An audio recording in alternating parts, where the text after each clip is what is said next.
This week, many of us have watched college campuses around the country erupt in protest, with tent camps being set up on greenspaces, calling for universities to disclose investments with Israeli companies, which companies they associate with that do business in Israel, and to divest wherever possible, among other demands.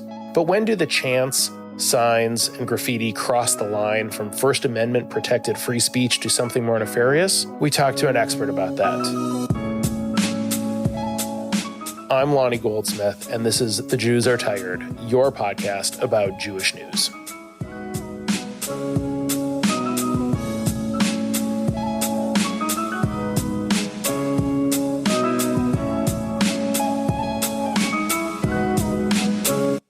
But before we get to our guest, a little housekeeping. I know I'm not the voice you're used to hearing for this show, and I know this is a show that hasn't shown up in your feed for quite a while. The Jews have never been more tired than a lot of us have in the almost 8 months since October 7th. That goes for those of us who are covering the news here at Jewfolk, people working in Jewish community spaces, or even just trying to exist in the world as Jews. But the moment calls for us to try and produce this podcast, at least semi-regularly. And we're going to try to do just that. Or if nothing else, show up in your feed for the occasional special episode. So please do bear with us as we try and keep up with everything. And make sure you subscribe on Apple, Spotify, or wherever you get your podcast, so whenever we drop a new episode, you'll be the first to know. So back to today's episode. What is free speech? Can we say whatever we want, whenever we want to? What's the difference between hate speech and speech that just makes us uncomfortable? And how fine a line is it? As a journalist, I'm a big fan of the First Amendment, which reads, Congress shall make no law respecting an establishment of religion or prohibiting the free exercise thereof, or abridging the freedom of speech, or of the press, or the right of the people peaceably to assemble and to petition the government for a redress of grievances. So that of the press part, that part I think I've got down pretty good, but I am no expert on that, or really any other parts of the First Amendment for that matter. However, Jane Kirtley is. Professor Jane Kirtley is a lawyer and the director of the Silha Center for the Study of Media Ethics and Law at the Hubbard School of Journalism and Mass Communications at the University of Minnesota. In addition to being a leader in the field, she was directly affected by the chaos at the University of Minnesota when her building was one of the dozen that were closed when protesters camped out on Northrop Mall on the Twin Cities campus. Professor Kirtley and I have a wide-ranging conversation about the First Amendment and how we've arrived where we are with it, on campus and elsewhere, with speech in America. Professor Kirtley mentions several Supreme Court cases in our conversation, which we've linked to in the show notes, as well as some books that she thinks are interesting and easily accessible if readers are looking for more information. Our interview has been lightly edited for length and clarity. Professor Jane Kirtley, you are an expert in the area of First Amendment law as it relates to journalism. Obviously, that's something really close to my heart. And I took a law and journalism class a long time ago, so I don't remember a ton. I think people sort of know the freedom, like they know sort of the basic tenets: freedom of speech, freedom of expression, peaceable assembly. But what does that all really mean? Because it feels like there's, in some ways, it's being, I'm not going to say perverted, but I think people are maybe extending their understanding of that to like the bounds of what really is. Well, I guess my initial reaction would be to say it means what the U.S. Supreme Court says that it means.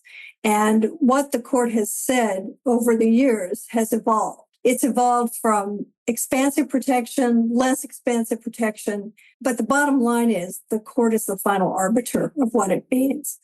I think the single thing that people get confused about is exactly what the First Amendment covers or whose activity it covers. It's only 45 words. It says Congress shall make no law. And what that's been interpreted to mean is that we're talking about actions taken by government. Because of the 14th Amendment, the First Amendment applies to state and local authorities as well. So it's any kind of government actor, which would include, for example, state universities. They are government actors. They're the only ones that are subject to the prohibitions of the First Amendment. If a private company wants to restrict an employee's speech, that's not a First Amendment issue. If a private college wants to control the speech of students or faculty, that's not a First Amendment issue. It may involve other issues, including contractual issues, but it's not a First Amendment issue. And one of the things we will learn in the not too distant future from the Supreme Court is whether actors like Meta and Google should be subject to the First Amendment in terms of their actions. If they choose to take down a posting, is that a violation of First Amendment rights or not? Traditional doctrine would say it's not.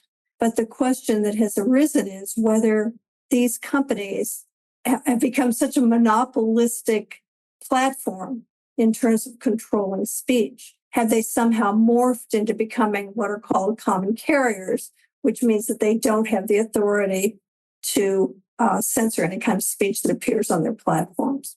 I think that's going to for sure be a fascinating question down the road whenever the court is going to rule on that. Is there a case pending where that's going to... Yes, there are a couple of cases that are pending this term and should be decided by the end of June, although, of course, we never know what the court will do. They can punt on questions, and so they may not give us a definitive answer.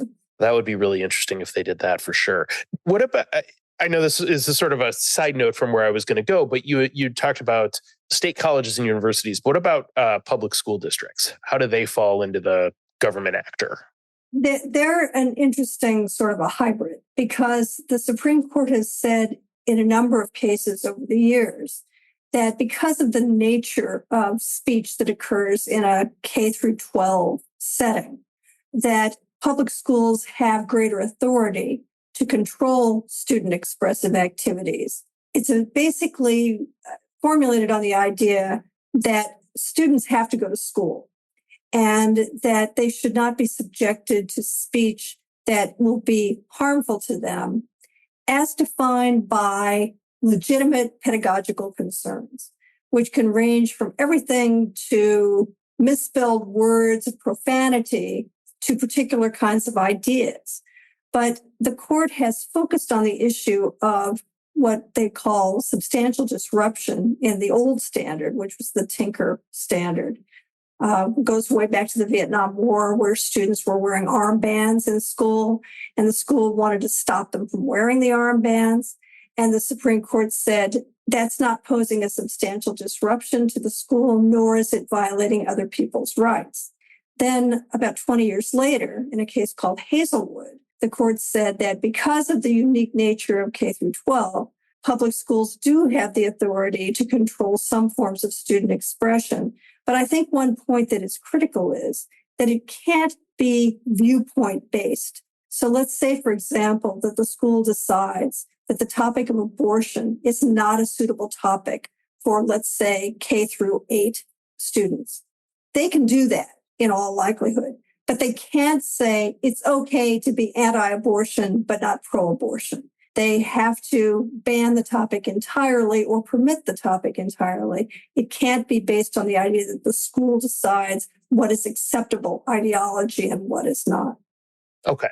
So pivoting away from, K-12 education and sort of the idea of the First Amendment and free speech on college campuses, that's something we've seen a lot of throughout April and into May for a lot of schools.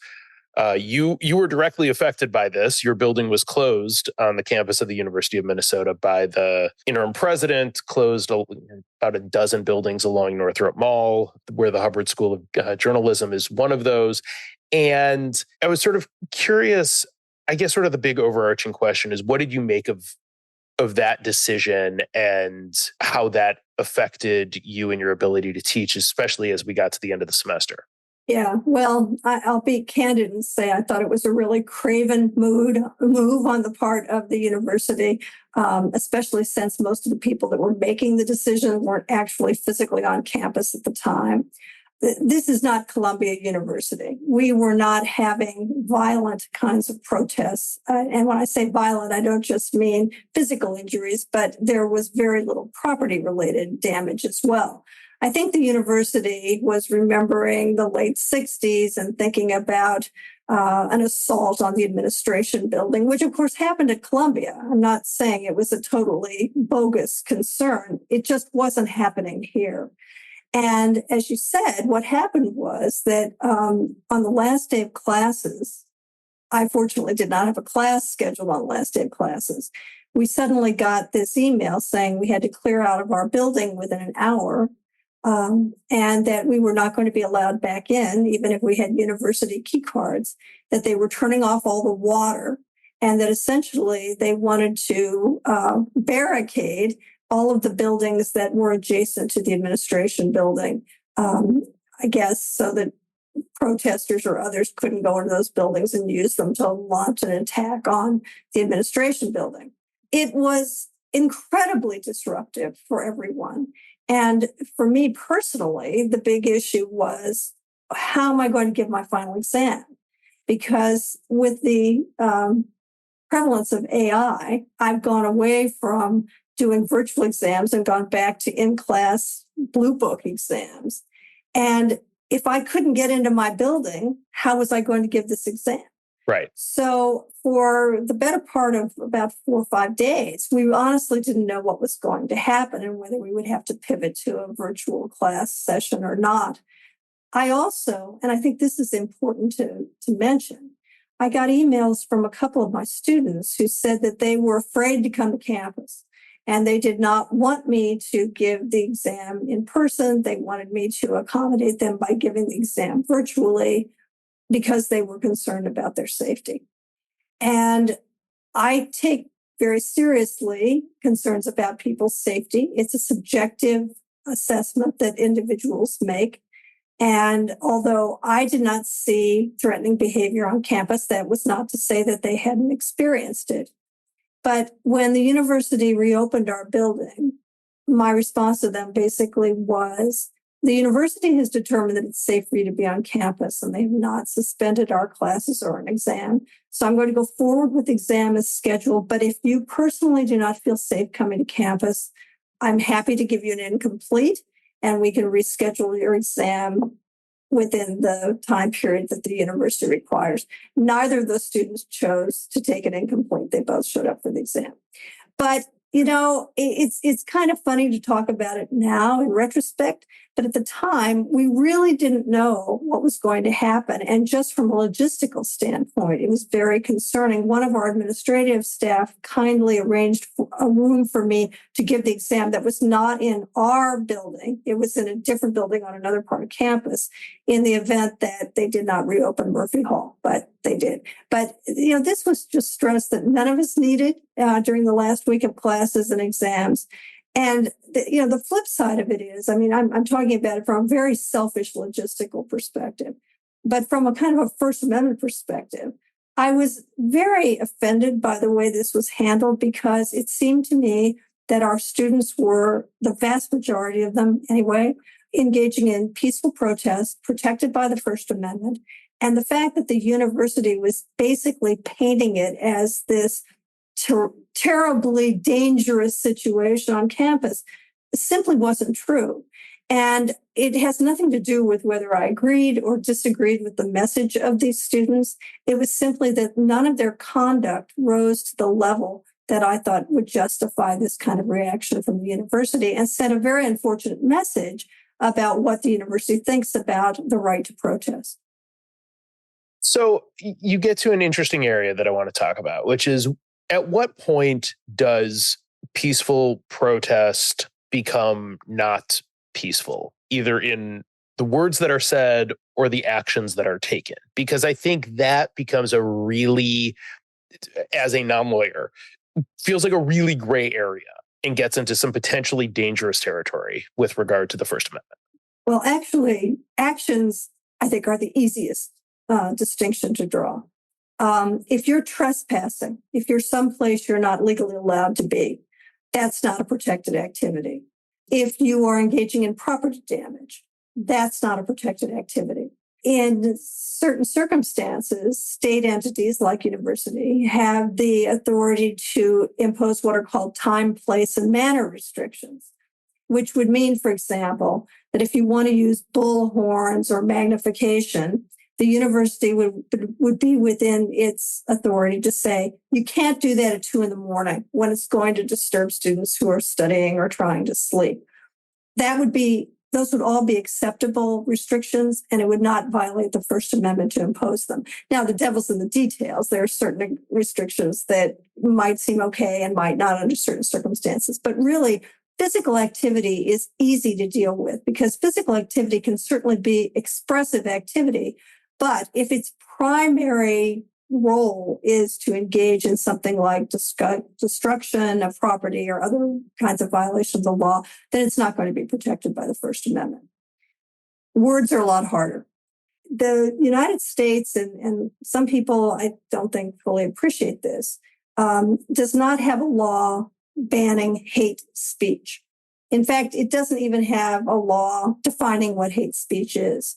And one of the central tenets of First Amendment law is that if you're going to restrict speech, you have to be very precise about what you're restricting.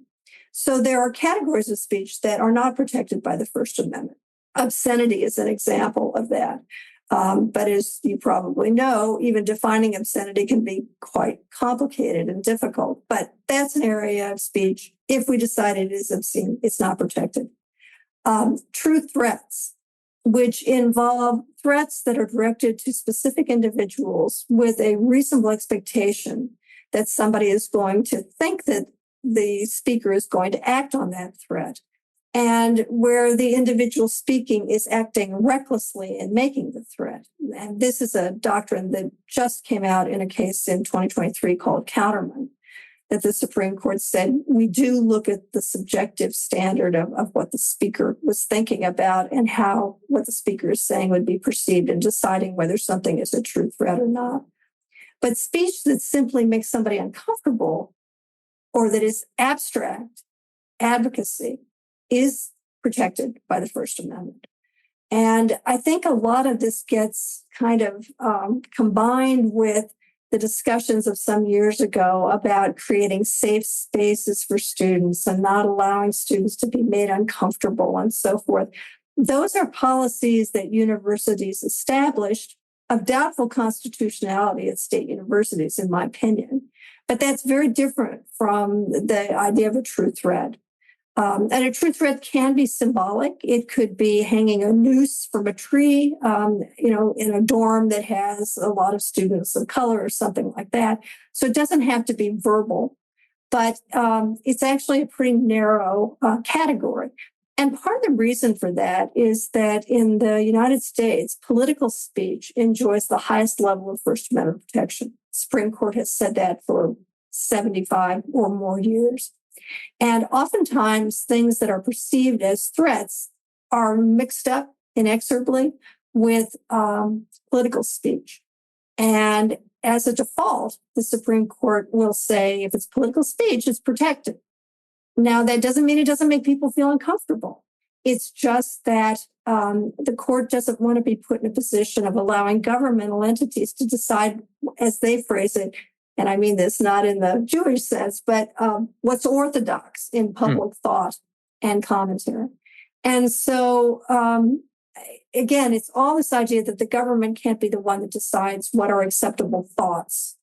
The government can decide what are acceptable actions if they are damaging other people's property or causing them physical harm or something like that. But as a general proposition, what we call abstract advocacy, as distinct from incitement to violence, will be protected. Now, what makes something actual incitement? Well, the example I used for 30 years of teaching was if somebody stands up in front of an armed mob and says, let's go take the Capitol, and you have a reasonable expectation that they will respond to your exhortation by acting upon it, and that they are, armed and ready to go, that's kind of classic incitement. I don't really use that example anymore because the effects. Can't imagine why you wouldn't use that anymore. What happened on January 6th to me is absolutely classic incitement because it isn't even just hypothetical. It happened. Right. But anyway, the point is that you can, and I'm going to use a less violent example. You can give a lecture on here's how to avoid paying taxes. And that's going to be protected as abstract advocacy as long as you're not sitting down and helping somebody deliberately falsifying their taxes to avoid paying their lawful amount or whatever. So again, sometimes difficult to distinguish between what's abstract advocacy and what is actual incitement. And it's often very, very fact specific. So for starters, I think if your 30-year-old hypothetical is used in real life, it's probably time to find a new hypothetical. I think that's a good guideline to work with. Yes. For starters. So too. Yes. It's really interesting. There's some things you said there that as we were going, I wrote down a couple of questions and then you sort of addressed, but I wanted to delve a little further into what is a threat? Is that something that's been, what is threatening speech? Is that an area that's been explicitly defined? Or they're sort of, again, it's the magic words. Like if we don't know what those magic words are, how do you know? It's very contextual. And again, the default is that the speech will be protected. But there was a case a number of years ago called Alanis, which involved a guy who wrote rap lyrics that included explicit threats to his ex-wife and posted them on a site where she would be likely to see them. And the question was, did she perceive them as actual threats? Was it reasonable to assume that he would actually follow through on what he was talking about? Or was he engaging in artistic expression? As you know, rap lyrics can be extremely graphic, extremely violent. And the Supreme Court basically said, we kind of have to default to the idea that it's going to be protected expression unless there is clear evidence. And again, the Counterman case that I mentioned from last year has sort of added a gloss on this, that the individual either definitely intended it to be taken as a true threat as opposed to what Alanis claimed he was doing, which was basically just expressing his frustration at his ex-wife, or whether the speech was so reckless that a reasonable person looking at it would say, come on, you are genuinely putting somebody in a position where they feel physically threatened by you. Now, think for a moment, if we tweak the Alana situation, suppose the individual writing these rap lyrics was incarcerated in a high security prison with no promise of parole, then the likelihood that threatening statements made to a former spouse would actually be something that could be acted on is probably pretty low. I'm putting aside the question of whether he might have cohorts out there that would go out and do it. And so all of those facts have to be considered. But I think the important thing to note is it's not just the subjective assessment that the individual who says they're being threatened has. It also involves an objective assessment, if that makes any sense. It does. The other question I wrote down is, what is political speech? And how do we know when something is political or advocacy and when is it crossing the line? Political speech, I don't think really has a form or definition. The Supreme Court, we're a common law country. We're not a civil code country like in Europe and many other countries around the world where we have detailed statutes that spell out exactly what constitutes some kind of protected speech. I'm going to diverge for a moment, and you may not want to use this, but I'm just going to mention it. Some years ago, there was a law that was passed in Congress that was called the Stolen Valor Act and had to do with criminal action that could be taken against people who falsely claimed that they had received medals and other honors from military service. And there was this guy who was running for political office, low-level political office in California, and claimed that he'd gotten, I don't think it was the Congressional Medal of Honor, but it was something fairly prestigious. It wasn't true. And he was threatened with action under this law. And what the Supreme Court said was, look, there are less draconian means to deal with people lying about their military service record. You can look them up online. You can find out for yourself whether they won this medal or not. There's simply no need to criminalize this kind of speech. I use that just as an example to say that this is kind of the court, and this has spanned many, many decades. It's not the current court necessarily. It goes back a long way to say, if we think it has a political element, which this example did, because as I said, this guy was running for political office, that was why he was making this claim, then our default position is going to be, it's going to be protected, even if it's false. There were attempts, you may recall, a number of years ago in a number of states to pass laws to prohibit people from making false statements as part of their political campaigns. And those were struck down on the grounds that, although it's not good for people to tell lies, that in the political arena, we've always tolerated a certain degree of that. And the danger is for the court or a governmental entity to draw lines and say, well, this is a lie that's okay, and this lie goes too far. So I think, broadly speaking, political speech is anything that has to do with current controversies, having to do with governing of our nation, policy development, the enactment of laws, anything like that is going to fall into the category of political speech. And I'll just mention as an aside that I used to do a lot of work in former Soviet Union countries. And the former Yugoslavia had passed a law against political pornography. And it's like, what are they talking about here? But I think it's interesting to contemplate, because the issue of whether political speech could ever have a pornographic or even obscene element has actually come into play here in the United States. You probably are aware that there are laws that require broadcasters to carry the ads for candidates for federal office, and they're not allowed to edit them. Yep. Whatever they say, they got to run. And I don't know, 20 years ago or so, there were a spate of people that were running on basically an anti-abortion ticket. And they included in their ads graphic footage or photographs of aborted fetuses. And some television stations said, we shouldn't have to carry this because this is obscene. And if it's not obscene, it's at least indecent, which under the Federal Communications Rules Committee or Federal Communications Commission rules, they're not allowed to run indecent material.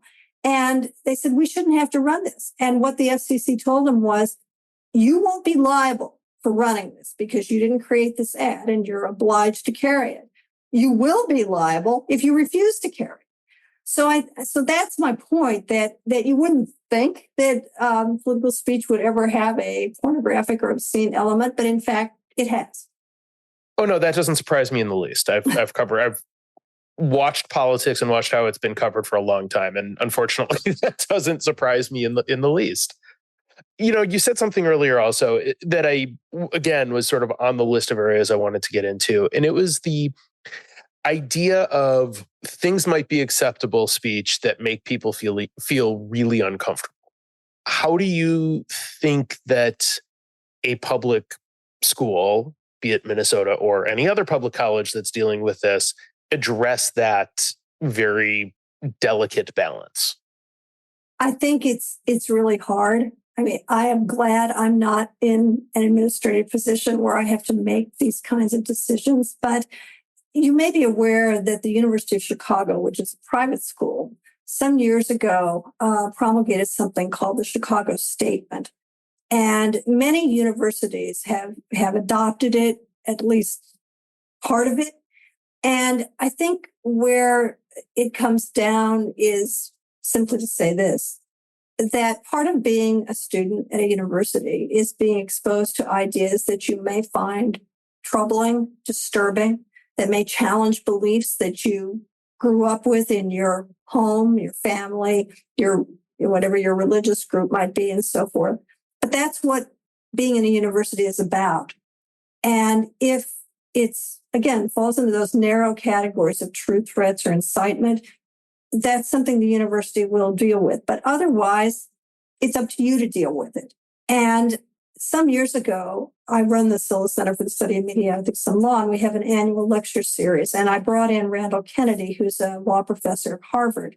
He'd written a very interesting op-ed in the New York Times talking about how important it was, he believed, and he is a person of color, I'll just add, and I think it's relevant here, that he was very concerned that students were basically turning to their universities to protect them, quote unquote, from speech that they found troubling or offensive. And he made what I thought was a really important point, which is that if you choose to do that as a student, then essentially you're giving the university a lot of power that you may not want the university to exercise in the future. You're assuming that they're going to be on your side all the time, and they may not be. Speech that you hold dear might suddenly fall in the category of proscribable speech. So his argument was essentially, you got to buck up, monkey, and take it, take the speech that is problematic, and as the old saying goes, counter it with better speech. And I'm a believer that universities do have a responsibility to facilitate forums for student expression and debate. If they have a problem with a certain viewpoint, or if some of the students do, or whatever it is, I think the best solution is to say, okay, let's organize a forum, let's organize a teach-in, let's organize a series of lectures where those of opposing viewpoints can be heard without fear that they'll be shouted down or shut down. All we ask is civility. You can be passionate, but you can't hit somebody or something like that. But I think that's a critical role of universities. And sadly, I think many universities are very reluctant to take that on. They don't want to do it. I think they see a risk that if they do this, they'll be seen as endorsing one side or the other. And I think the best thing a university can do in these situations is to be neutral. Now, not all alumni and contributors are comfortable with that. Right. They often want a university to take a position. But if I were king or the president of the university or whatever, my response would be, it's not my role to decide what's right or not right. What we want to do is have an environment where students can explore that, and faculty too can explore that, and and be prepared to take the risk that they're going to alienate some people and they're going to make some people mad. But that's, again, all part of the learning experience and exchange of ideas. One of the students from Minnesota Hillel who spoke a couple times at press conferences at Hillel and then presented to the Board of Regents in their meeting in May said that she understands, and I'm paraphrasing, she understands that, anti-Israel or pro-Palestinian protesters have First Amendment rights to protest and to say things, even things that she feels is threatening. But the university also has a First Amendment, and they can also say what, the administration can say what they believe also. Is that the case, or is that get into a gray area? Well, I think for a state university, that is a really gray area because, the First Amendment in the context of what we're talking about is proscriptive as far as governmental actors. It says the government shall not infringe upon freedom of speech in the press. If the government, like a state university, is taking a position, then arguably, again, they are prescribing, here's the official line that you must follow if you're a member of the university community. I think that's problematic. So I disagree that the university has First Amendment rights. Now, if we're talking about a private school, that's a different matter. Mm-hmm. They probably do. But for a state university, I think, again, going back to the University of Chicago, they're a private school. They could make statements without question that would be protected by the First Amendment, but they have chosen not to because they recognize that if they're telling people, here's our official position, it risks sending a message, whether intended or not, to students, faculty, staff, and others, that if you disagree with that, you're not in line with the official university policy. So again, respectfully, I disagree with that student's characterization. And that's why I asked you the question, because you're the one who knows. Now I also understand her point that the language that had been used towards Jewish students and those who are supporters of Israel can be looked at as threatening. Use of the language of intifada, of the idea of resistance by any means. In the wake of October 7th, where resistance included rape and pretty unspeakable violence, I can understand why that language feels threatening to those students. I absolutely can understand that. And I'm really very sympathetic to that idea. And in fact, I rewrote part of my final exam in my media law class to include some examples along the lines you've described and to ask my students, okay, so is this protected speech or not? Is it incitement? Is it true threat? Why or why not? Give examples, and I was really very pleased that my students did very well with their analysis. Most students don't have the benefit of that, and so I certainly don't criticize young people who, haven't gone through this kind of process and are not really aware of how broad the Supreme Court's protections are. I tried to give examples where it was probably a gray area. I mean, if you're standing directly in front of another student, and even if all you're doing, I don't mean to denigrate or to minimize it, but you're chanting a slogan that has a particular association with it, even though the words in of themselves are not threatening, does that constitute a true threat? Well, the answer is probably it might. It might not. It depends upon the context. Well, because again, it has to do with the difference between abstract advocacy and directly calling for actions of violence against specific individuals. And by specific individuals, I don't necessarily mean a particular ethnic group or something like that. But I mean, those 6 students that are standing right there, wearing kippas or whatever it is, does it then become a true threat or incitement to violence under those particular circumstances? But, this is what keeps lawyers fully employed, because the devil's in the details on this. It really depends upon the context. It does feel like that there is some clarity, but there is probably more gray area than there is that sort of clarity and, true understanding of how things work. And it is all situationally based. And as I mentioned earlier, the other thing is that because we're a common law system like England and some other countries around the world, where so much of our law is judges' interpretations of the Constitution or statutes, we tend not to have the kind of detailed, spell it out with, a bullet list of 10 points, telling us exactly what constitutes, for example, hate speech, which some countries in Europe, like Germany and France, for example, do. I'm a big believer in the ambiguity of the common law. I think the less specificity in many cases, the better, because it gives judges breathing space to interpret the precise circumstances and the precise speech and to make a focused ruling under those circumstances. The downside, of course, is that there is a lack of clarity, or at least a lack of specificity. And reasonable people can sometimes differ over whether something is a true threat or not, for example. But if I had to pick one, I would definitely, and maybe it's just because I grew up in this system, but I believe that the ambiguity is more likely to result in greater protection for speech.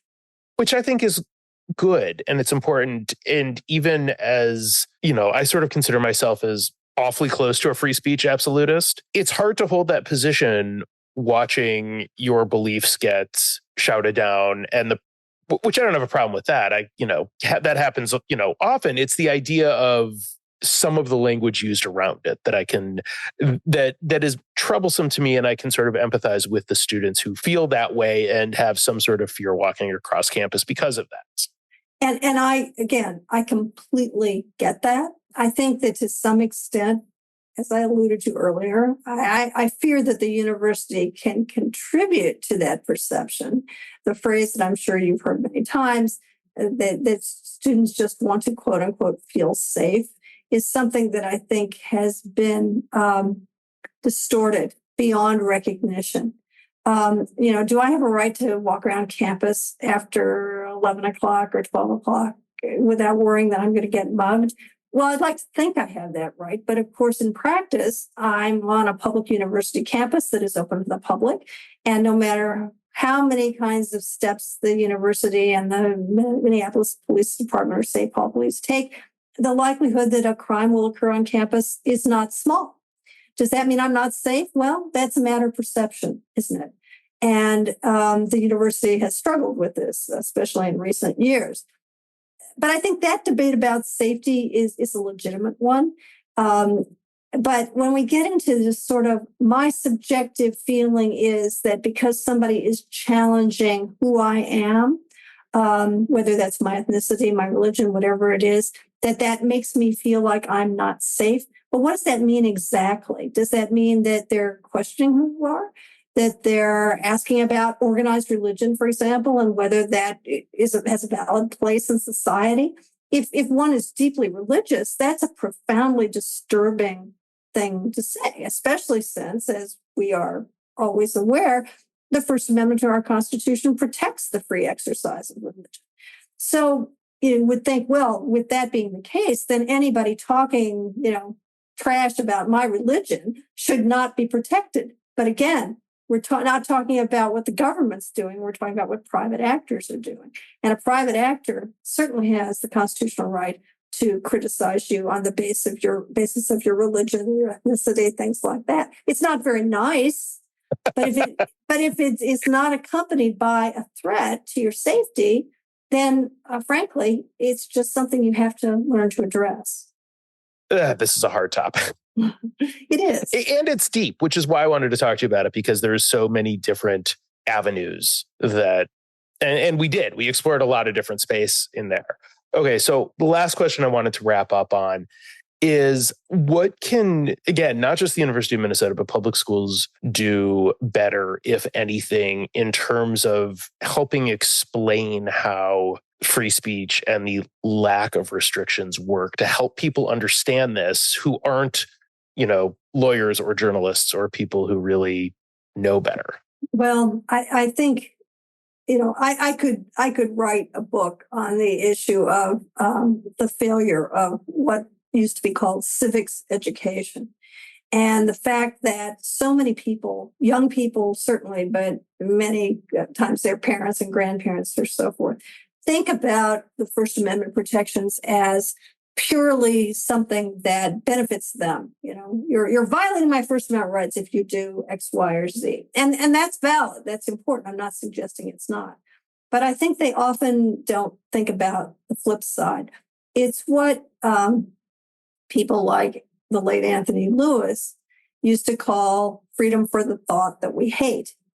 It seems obvious, but I guess it always bears repeating, that if all we need, all the First Amendment protects is the speech we agree with, we don't need a First Amendment.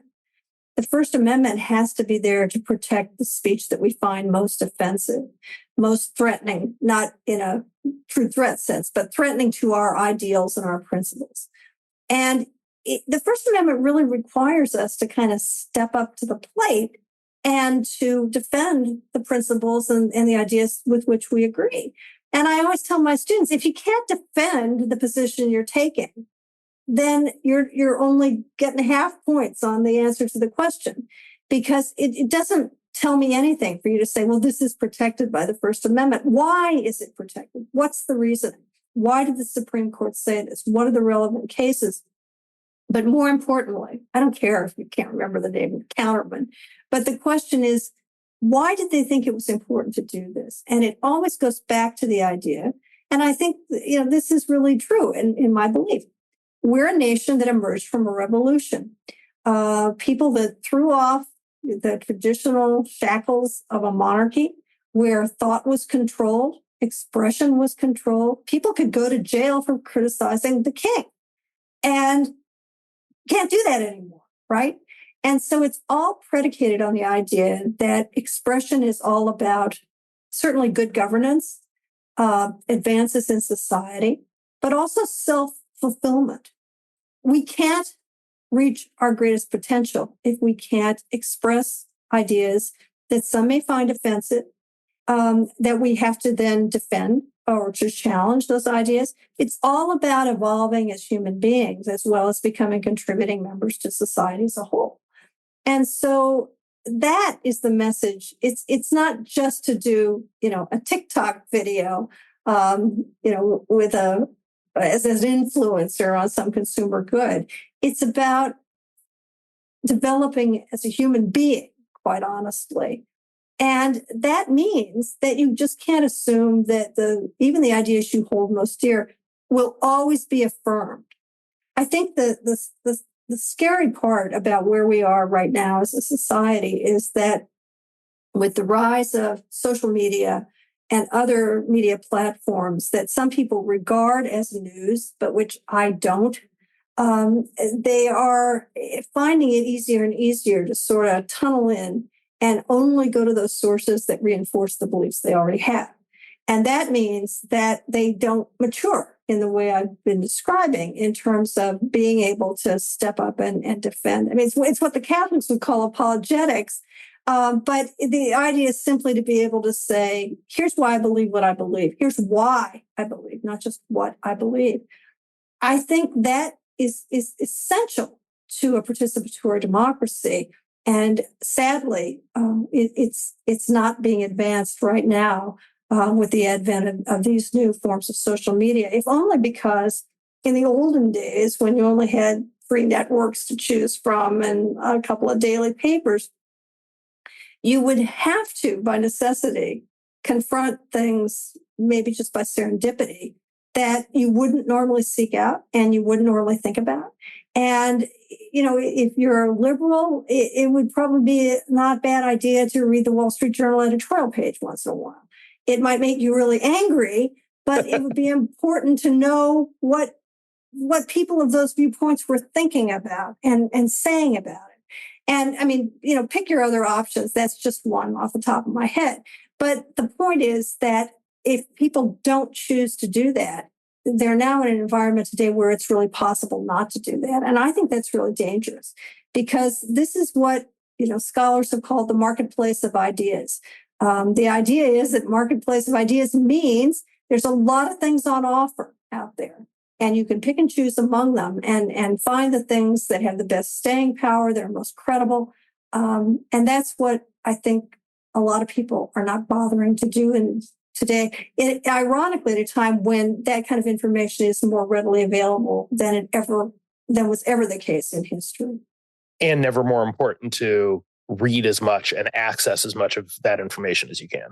Exactly. I mean, one of the things that whenever we're in any kind of a war situation, where we're talking about Hamas or whether we're talking about Russia and Ukraine, I mean, whatever it is, there's always going to be what's referred to as the fog of war.